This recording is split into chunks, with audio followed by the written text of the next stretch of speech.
Битие, глава 2. Така се свършиха небето и земята и цялото тяхно воинство. И на седмия ден, като свърши Бог делата, които беше създал, на седмия ден си почина от всичките дела, които беше създал.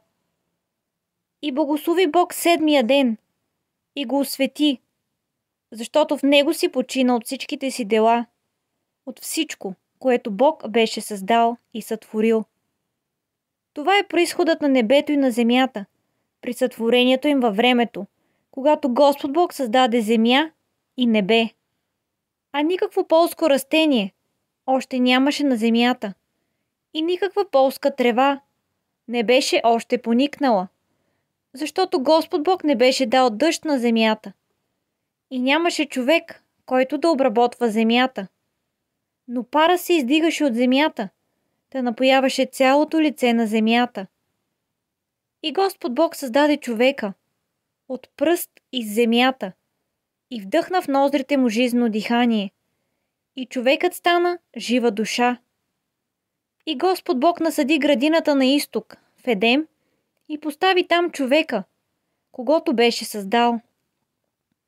И Господ Бог направи да произраства от земята всяко дърво, що е красиво на глед и добро за храна, както и дървото на живота всред градината, и дървото на познаване доброто и злото.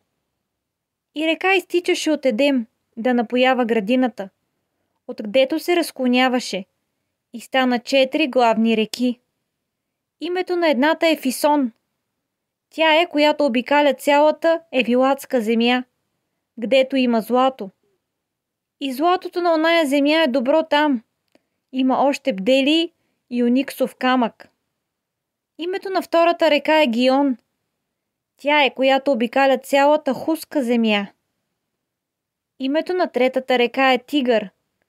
Тя е, която тече на изток, от Асирия. А четвъртата река е Ефрат.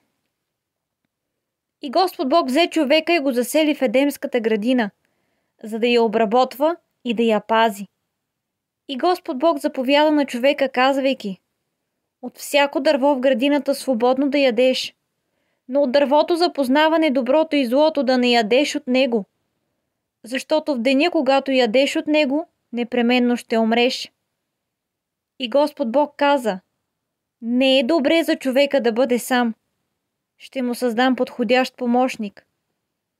И Господ Бог създаде от земята всички полски зверове и всички въздушни птици и ги приведе при човека, за да види как ще ги наименува. И с каквото име назовеше човекът всяко одушевено същество, това име му остана. Така човекът даде имена на всеки вид добитък, на въздушните птици и на всички полски зверове. Но помощник подходящ за човека не се намери. Тогава Господ Бог даде на човека дълбок сън и той заспа. И взе едно от ребрата му и изпълни мястото му с плът. И Господ Бог създаде жената от реброто, което взе от човека, и я приведе при човека.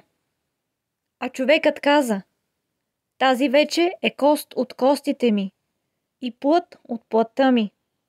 Тя ще се нарече жена, защото от мъжа бе взета.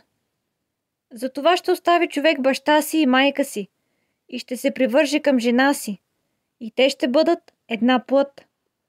А и двамата, човекът и жена му, бяха голи и не се срамуваха.